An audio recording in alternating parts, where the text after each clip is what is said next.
Thank you for choosing our story. If you enjoy this one, don't forget to check out other stories on our channel. From princes and princesses to fairies and detective tales, each story is packed with beautiful lessons about friendship, family, and morals. Now, let's dive into today's exciting story, The Boy, the Girl, and the Fan. Written by Mukhtar Ahmed, this story is a treasure trove of valuable lessons. All rights reserved. The Boy, the Girl, and the Fan. By Mukhtar Ahmed. This story is from a long time ago, when a boy named Haris lived in a village. His parents were very poor. His father worked in the fields to feed his wife and son. He was so poor that he didn't even own an ox to plough the fields. The poor man had to dig the earth himself with a hoe and a hand shovel to sow seeds, which required a lot of hard work. One day, he thought that he should save small amounts of money over time to buy an ox. With this idea in mind, he started working even harder in his fields, hoping to get a better harvest and earn more money so he could save up and buy an ox. When his wife found out that her husband planned to buy an ox, she was very happy. She also shared the news with their son, Haris. Haris said, "I'll take great care of the ox. I'll take him to the meadow to graze, and I'll take him to the river and bathe him myself." From the day they decided to buy an ox, the farmer and his wife started running the household very frugally so they could save money as quickly as possible. Due to this careful planning, they were able to save some money. Then one day, news arrived that Haris's father's younger brother had fallen seriously ill. Upon hearing of his brother's illness, Haris's father became restless and decided to go visit him. His brother lived in another village far away, about an 8-day journey from their village. As he was preparing to leave, his wife handed him the money they had saved for the ox and said, "Haris's father, take this money with you. It might be useful for your brother's treatment. We can always buy an ox later. I would go with you, but who would take care of the goat, the chickens, the ducks, and the fields? I'll also get Haris to help me manage everything. Don't worry about a thing." Haris also understood that they wouldn't be able to buy an ox now because the money would be used for his uncle's treatment. But he was a good boy, and he found happiness in his parents' happiness. He said to his mother, "Don't worry, Mom. We'll save money again. Starting tomorrow, I'll go to the fields." The next morning, Haris reached the fields early. He cleaned and tidied them up. He brought water from the nearby river and poured it into the fields. While he was fetching water from the river, he suddenly noticed a wooden plank floating along with the river's current. On the plank, he saw a person lying down, clearly unconscious. Haris had learned to swim from a young age and was an excellent swimmer. Without wasting a moment, he jumped into the river and swam toward the plank. When he reached it, he saw a beautiful girl lying on it with her eyes closed, completely unconscious. Haris pushed the wooden plank toward the riverbank. By that time, his mother had also arrived to help him with the fieldwork. Together, they lifted the unconscious girl and laid her down on the grass. It wasn't long before the girl regained consciousness. At first, she looked at the two of them in surprise, and then tears began to roll down her cheeks. She explained that she had been traveling with her husband on a large sailboat to visit her parents when a storm hit. The storm was so fierce that the boat broke apart. Everyone started drowning. She managed to hold on to a broken plank of the boat, which saved her life, but she had no idea what had happened to her husband. Saying this, she started crying again. Haris's mother comforted her and brought her home, where she took good care of her. In the evening, when Haris returned from the fields, he saw the girl helping his mother with household chores. After dinner, they all sat and talked. The girl's name was Nayab, and her husband was a merchant. Haris reassured her, saying that, God willing, her husband would be found, and she should not worry. Haris's mother told her that until her husband was found, she was welcome to stay at their home in peace. Within a few days, Nayab came to know everything about their situation and realized how poor they were. She began to care for Haris like an elder sister would. One day she said to him, "Brother Haris, the farm work will go on as usual, but I can't just sit idle at home. I know how to make beautiful baskets, vases, hand fans, fruit trays, jewelry boxes, money boxes, clothes chests, decorative items, mats, brooms, and other things using palm leaves. My parents were very poor, and they used to make and sell these items. I learned the craft by helping them. Tomorrow, let's go to the forest and gather palm leaves. We'll create all sorts of items and sell them. Soon, we'll have piles of money. Haris was delighted to hear this. The next day, he went to the forest with Nayab, and they brought back lots of palm leaves and reeds. After lunch, Nayab got to work, with Haris helping her. She was highly skilled in her craft. By evening, she had made many beautiful items and even decorated them with colorful designs. At the far end of their village, there was a small marketplace with various shops. Villagers would come there daily to buy essential goods. The next day, people saw Haris sitting on a mat in the market, displaying a collection of colorful, handcrafted items made from palm leaves. The vibrant items caught everyone's eye, and they sold out quickly. That evening, when Haris returned home after selling the goods, he had a handful of coins with him. Seeing the coins, his mother and Nayab were overjoyed. They carefully hid the money in the house. Their little business started to run very well.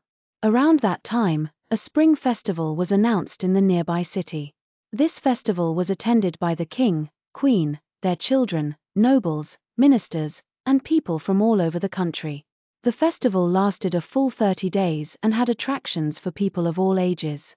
Both children and adults eagerly awaited it every year. Nayab had been preparing various items for the festival. For many days. She had told Haris that if they worked hard, they could earn enough money from their stall at the festival to buy not just 1, but 2 oxen, and still have some savings left. Both of them worked day and night with great dedication. By the time the festival began, they had crafted many items from palm leaves. Haris, being a clever boy, contacted the festival management and arranged for a tent-like shop, where he began placing all the items made by Nayab. A man from the village named Gamu, who owned a horse cart, was hired to transport the goods to the festival.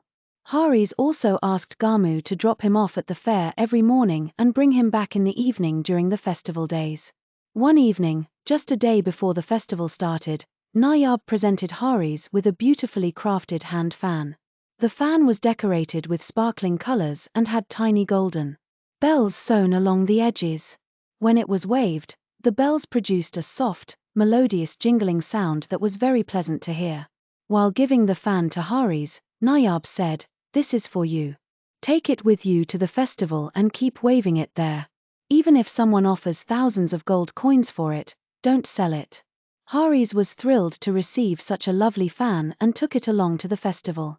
The festival was bustling with activity. It seemed as if the whole world had gathered there. Men, women, and children, all dressed in new clothes, were enjoying the vibrant atmosphere.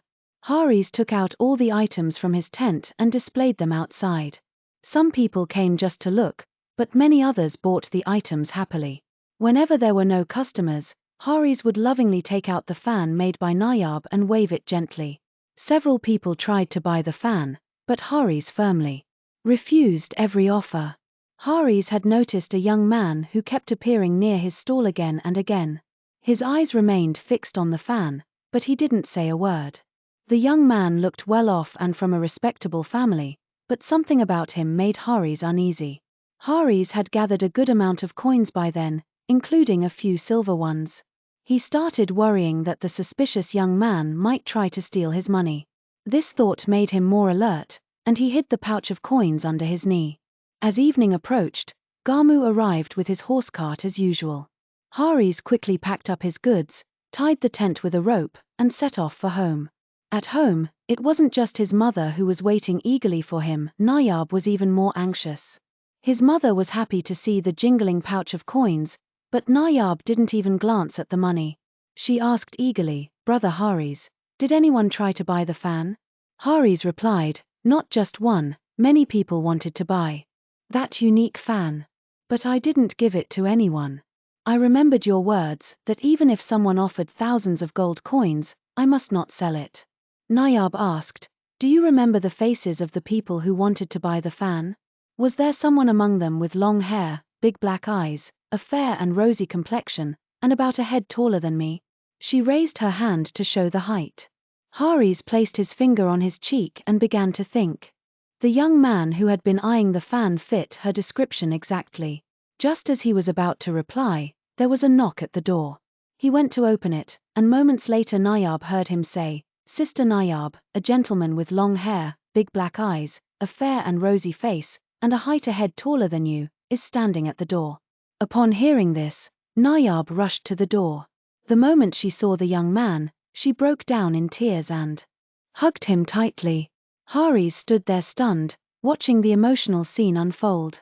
His mother, hearing the commotion, also came to the door and looked on in surprise. Nayab wiped her tears and said, "Mother, this is my husband." Haris's mother lovingly placed her hand on the young man's head and brought him inside. Once inside, Nayab turned to Haris and said, "Thank God he is alive. When we got married, I had crafted a hand fan for him with tiny golden bells. Every night before he went to sleep, I used to wave it to lull him. The soft jingling sound would send him into a peaceful sleep. I gave you that fan and sent you to the festival, hoping that since people from all over the country come there, he might also show up. And if he saw that fan, he'd surely ask who made it, because he knows that only I can make a fan like that." The young man said, "When I saw the fan, I immediately knew it must have been made by you. I didn't say anything to Haris about it because I didn't want to scare him off with questions. I had decided to follow him once he closed his shop. Luckily, I had my horse with me, otherwise, I would have had to run after Haris's horse cart." Then Nayab's husband began to tell his story. "Since I knew how to swim, I managed to reach the shore after the boat capsized. Fortunately, I had a belt tied around my waist that contained many gold coins. I made my way to the city and stayed at an inn. I don't know why, but I had a strong belief that Nayab was still alive. So I bought a horse and roamed around the area where the accident had occurred, hoping to find her. When this festival began, I felt hopeful again, thinking that people from far-off villages and towns would attend. Maybe Nayab would be among them. It was by sheer luck that I came here because of Haris's fan. If it weren't for him, I might never have reunited with my dear wife." When he finished, Nayab told him her story, how Haris had saved her from the river and how his mother had taken her in as a daughter. Her husband thanked them both warmly. That night, Nayab cooked a delicious meal and hosted a feast for everyone. Before the festival ended, all the items made by Nayab had been sold. Haris's mother had collected a good amount of money. One evening, they all went to the cattle market and returned home with 2 strong and beautiful oxen. Haris was delighted. He busied himself in arranging their food and care. The next day, Nayab left with her husband for their home. She thanked Haris and his mother sincerely and insisted that they must visit her one day. He gave them clear directions to her city and house. Parting from them was hard, tears welled up in her eyes. Haris didn't want her to leave, but there was no choice. Nayab's husband, too, seemed sorrowful. A few days later, Haris's father returned from his brother's home. He had been worried about what might have happened in his absence. When he reached home, his wife was overjoyed to see him. He said, "You did the right thing by giving the money we had saved for the oxen to my brother for his treatment. He had stopped working due to illness and had no money for medicine. Thank God he is healthy again. But now, sadly, we won't be able to buy oxen for a long time. We'll have to start saving again."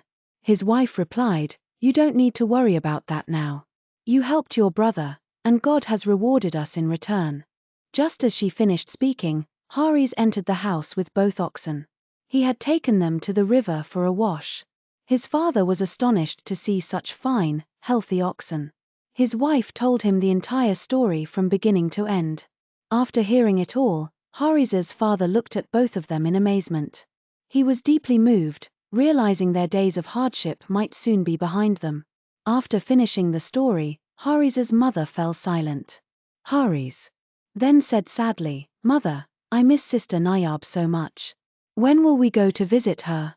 His father replied, "Because of these oxen, I can now plow and sow seeds in the land that has been barren for years. I hope that this year we will earn enough from selling our crops to buy a good horse cart. Then, we'll ride it to visit Nayab and her husband. Nayab is our benefactor. She is such a skilled and kind girl. She helped us immensely, and I too must thank her." Hearing this, Haris became happy and went off to feed the oxen. He was also excited by the thought that soon, along with the oxen, he would also have a horse of his own.